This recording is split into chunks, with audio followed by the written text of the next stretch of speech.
દુબઈની MLM કંપનીના નામે કરોડોનું ફૂલેકું ફેરવનાર બે શખ્સો સાયબર ક્રાઇમના સકંજામાં. સુરત શહેરમાં રોકાણના નામે છેતરપિંડી આચરતી વધુ એક ગેંગનો પર્દાફાશ થયો છે. સુરત સાયબર ક્રાઇમ બ્રાન્ચે બાતમીના આધારે દરોડા પાડીને દુબઈ સ્થિત મલ્ટીલેવલ માર્કેટિંગ કંપનીમાં લોકોના નાણાં રોકાવનાર બે મુખ્ય સૂત્રધારોની ધરપકડ કરી છે. પકડાયેલા આરોપીઓ 24/7 ક્લબ નામની વેબસાઇટ દ્વારા લોકોને સભ્ય બનાવી લાખોનું કમિશન મેળવતા હોવાનું બહાર આવ્યું છે. સાયબર ક્રાઇમની ટીમે મળેલી ચોક્કસ બાતમી હકીકતના આધારે બે અલગ અલગ સ્થળોએ દરોડા પાડ્યા હતા. કામગીરી દરમિયાન શૈલેષ ધામલિયા અને તેની નીચે કામ કરતા દીપક ડોબરિયાની અટકાયત કરવામાં આવી છે.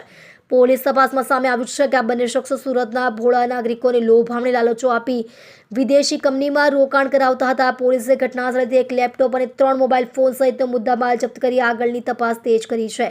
આ કૌભાંડની જાળ એવી રીતે બિછાવવામાં આવી હતી કે જેમાં લોકોને શરૂઆતમાં 9,000 રૂપિયાની પ્રાથમિક મેમ્બરશિપ લેવા માટે પ્રોત્સાહિત કરવામાં આવતા. એકવાર વ્યક્તિ જોડાય એટલે તેને અન્ય લોકોને જોડવા માટે લાલચ આપવામાં આવતી. દીપક ડોબરિયા અત્યાર સુધીમાં અંદાજે 3,000થી વધુ આઈડી બનાવી ચૂક્યો છે, જેના બદલામાં તેને માસિક 4 લાખ રૂપિયા જેટલું માતબર કમિશન મળતું હતું. શૈલેષ ધામેલિયા તેને પોતે 1,500 આઈડી બનાવી હતી અને દર મહિને 2 લાખ રૂપિયા કમિશન મેળવતો હતો.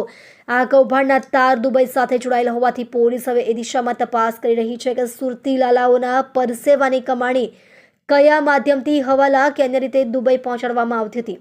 આ નેટવર્કમાં અન્ય કેટલા લોકો સંડોવાયેલા છે અને અત્યાર સુધીમાં કુલ કેટલા કરોડનું ટ્રાન્ઝેક્શન થયું છે તે વિગતો આગામી દિવસોમાં પૂછપરછ દરમિયાન બહાર આવશે.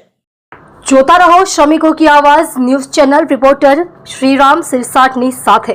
શ્રમિકોને કોઈ પણ સમસ્યા હોય તો ઉધના 3 રસ્તા વિમલ ગાર્મેન્ટ્સના ઉપર ઓફિસ પર સંપર્ક કરવો.